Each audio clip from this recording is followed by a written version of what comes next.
असलकुम and welcome to my channel physics with Adeel. हमने chapter number 2 vectors and equilibrium start किया था। आज हम उसका नेक्स्ट पार्ट स्केलर या डॉट प्रोडक्ट स्टार्ट करने लगे हैं। स्केलर या डॉट प्रोडक्ट होता क्या है? If the product of two vectors is a scalar quantity then it is called a scalar और डॉट प्रोडक्ट। अगर हम दो वेक्टर्स को मल्टीप्लाई करते हैं तो उसका जो आंसर है वो एक स्केलर क्वांटिटी आए तो हम उसको स्केलर और डॉट प्रोडक्ट कहते हैं। जिस तरह अगर ए और बी ये दोनों वेक्टर्स हैं, ए भी वेक्टर है और बी भी वेक्टर है, लेकिन इसका आंसर क्या आया है? एक स्केलर क्वांटिटी। ए का मैग्नीट्यूड, बी का मैग्नीट्यूड और ये कोसाइन थीटा। ये कोसाइन थीटा भी वेक्टर नहीं है, ये भी स्केलर है क्योंकि इसकी कोई प्रॉपर डायरेक्शन नहीं होती। और जो थीटा है, theta is the angle between vectors. Theta है जो दो वेक्टर्स के दरमियान एंगल है। उसके बाद अब इसकी फ़िज़िकल इंटरप्रिटेशन देखते हैं। इंटरप्रिटेशन का मतलब होता है तशरीह। इसकी वजाहत क्या है? हम इसकी फ़िज़िकल इंटरप्रिटेशन करेंगे, इसको फ़िज़िकली ड्रॉ करके। मैंने एक वेक्टर ए ड्रॉ किया है और ये दूसरा वेक्टर बी, और इनके दरमियान में है थीटा। थीटा दोनों वेक्टर्स के दरमियान एंगल होता है। अब मुझे जो बी की फाइंड करना है, प्रोजेक्शन ड्रॉ करके बी कॉस थीटा, बी का कंपोनेंट फाइंड कर लिया। अब जो बी कॉस थीटा है हम उसको X component projection of B on A या effective component of B in direction of A भी कहते हैं। ये सारे इसी के नाम हैं, इस वजह से कंफ्यूज नहीं हो जाना अगर एमसीक्यूज़ या शॉर्ट क्वेश्चन में इस तरह करके कोई पूछ ले। तो ये सभी बी कॉस थीटा के ही नाम हैं। अब देखें ड्रॉ का ए और बी का, ए डॉट बी जो है वो किसके इक्वल आ गया? A B cos theta, B cos theta. अब ए और बी दोनों वेक्टर्स को मल्टीप्लाई किया तो उसका आंसर क्या है? A B cos theta. ठीक हो गया, ए बी कॉस थीटा। अब अगर ए बी को मल्टीप्लाई किया, अगर बी डॉट ए को करें या बी को ए के साथ मल्टीप्लाई करें तो उसका आंसर क्या होगा? B projection of A on B. अभी डायग्राम कर ड्रॉ किया मैंने, तो ए, और अब ए को बी के ऊपर फेंकना है, ए की प्रोजेक्शन बी के ऊपर करनी है, तो उसका आंसर भी वही सेम आएगा, B A cos theta, B dot A B cos theta. तो उसकी एग्जाम्पल इसकी हम लेते हैं कि वर्क डन।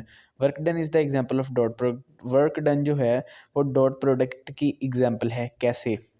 देखें, W is equal to F D होता है। एफ भी वेक्टर क्वांटिटी है, डी भी वेक्टर क्वांटिटी है, लेकिन वर्क एक स्केलर क्वांटिटी है। यानी कि दो वेक्टर क्वांटिटी को मल्टीप्लाई किया तो उसके आंसर में क्या आया? हमारे पास एक स्केलर क्वांटिटी आई। तो इससे हमें पता लगता है कि ये एक स्केलर प्रोडक्ट है। उसके बाद लेट्स सपोज हम ये बॉक्स है, एक वुडन बॉक्स, इसको हम फोर्स लगा रहे हैं एक थ्रेड के साथ, ऊपर से इसको खींच रहे हैं। फोर्स ऊपर को लग रही है लेकिन डायरेक्शन वो किस में मूव करेगा? नीचे को। तो ये डिस्प्लेसमेंट हमारे पास हो गई, डायरेक्शन हो गई, ऊपर को फोर्स। अब हमने क्या फाइंड करना है? हमने इसको प्रूव करना है कि स्केलर डॉट प्रोडक्ट है, तो हम प्रोजेक्शन ड्रॉ करेंगे F cos theta, F cosine theta. तो हमने ड्रॉ की तो इसको हम लिखेंगे एफ डॉट डी। जब हम इसको मैथमेटिकल फॉर्म में लिखेंगे F dot D, D F cos theta, और F dot D F D cos theta. ये एफ और डी का प्रोडक्ट आ गया, तो हमारे पास इससे प्रूफ हो गया कि ये डॉट प्रोडक्ट है, एफ बी प्रोडक्ट है, डॉट प्रोडक्ट है ये। और ये किसके इक्वल आ गया? वर्क डन के इक्वल आ गया। उसके बाद कुछ करेक्टरिस्टिक हैं डॉट प्रोडक्ट की। हमने ऊपर मैंने प्रूव किया था A dot B is equal to A B cos theta, B dot A B A cos theta. Hence proved. क्या प्रूव किया? A B is equal to B dot A. ये तो बेस कम्यूटेटिव प्रॉपर्टी, यानी commutative property को prove करता है, ओबे करता है। उसके बाद दूसरी प्रॉपर्टी इसकी scalar product between mutually perpendicular vector is zero. इसका क्या मतलब है? अगर दो वेक्टर्स हैं वो परपेंडिकुलर हैं, ए वेक्टर और बी, ये दोनों परपेंडिकुलर, तो थीटा किसके इक्वल होगा? 90 डिग्री के इक्वल होगा। थीटा किसके इक्वल होगा? 90 डिग्री के इक्वल होगा। तो ए बी जो A dot B is equal to A B cos 90, cos 90 की वैल्यू किसके इक्वल होती है? ज़ीरो के। तो ए बी कॉज 90 डिग्री किसके इक्वल है? तो इसका आंसर आ जाएगा ए बी का ज़ीरो। अब कॉस 90 मैंने बताया कि ज़ीरो को इक्वल होता है, तो इसका आंसर क्या आ जाएगा? ए डॉट बी का ज़ीरो आंसर आ जाएगा। उसके बाद in case of unit vectors I J K if they are mutually perpendicular, अब आई जे और के एक दूसरे के परपेंडिकुलर हों तो उनके दरमियान भी एंगल तो 90 का ही बनेगा ना, तो इस वजह से उनका आंसर भी क्या आएगा, ज़ीरो ही आएगा। अगर आई को जे के साथ, जे को के साथ और के को आई के साथ ऐड करें तो उसका आंसर क्या आएगा, ज़ीरो। आई को जे के साथ इज इक्वल जे को के साथ, के को आई के साथ, इनको एक दूसरे के साथ इनका डॉट प्रोडक्ट लेंगे तो आंसर क्या आएगा, ज़ीरो ही आएगा। क्योंकि मैंने पहले आपको पीछे एक्सप्लेन कर दिया दूसरे पॉइंट में कि ये भी उसी का पार्ट है दूसरे पॉइंट का, कि वो कैसे 90 डिग्री आता है, क्यों कॉस 90 को इक्वल होता है। उसके बाद scalar product of two parallel vectors के अंदर थीटा किसके इक्वल होता है, ज़ीरो। अब मैंने दो वेक्टर्स ड्रॉ किए हैं ए और बी, दोनों पैरेलल हैं और थीटा किसके इक्वल है, ज़ीरो के। तो ए बी का प्रोडक्ट क्या आ जाएगा, ए बी कॉस थीटा हमारे पास 0 डिग्री के इक्वल है, और कॉस 0 डिग्री होता है वो किसके इक्वल होता है, 1 के। कॉस 0 डिग्री किसके इक्वल होता है, 1 के। तो आंसर क्या आ जाएगा हमारे पास, ए बी का प्रोडक्ट वेक्टर और बी वेक्टर का प्रोडक्ट क्या आ जाएगा, ए बी मैग्नीट्यूड है। उसके बाद नेक्स्ट है कि इन केस ऑफ यूनिट वेक्टर्स के अंदर क्या होगा, यूनिट वेक्टर्स के अंदर आई और आई का अगर दोनों का पैरेलल हैं तो उनका लें प्रोडक्ट, जे और जे का, के और के का डॉट प्रोडक्ट लें तो वो 1 के इक्वल आएगा। कैसे आएगा, आई जो है ये मैग्नीट्यूड है 1 के इक्वल, और जो है इसके अंदर डायरेक्शन आई रिप्रेजेंट करता है ना, तो मैग्नीट्यूड इसके इक्वल होता है 1 के इक्वल होता है। हमने जब कंपोनेंट फाइंड करें तो 1 ही आएगा आंसर।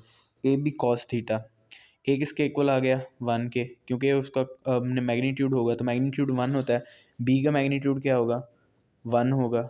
और कॉस 0 किसके इक्वल होता है, 1 के। कॉस 0 डिग्री किसके इक्वल होता है, 1 के।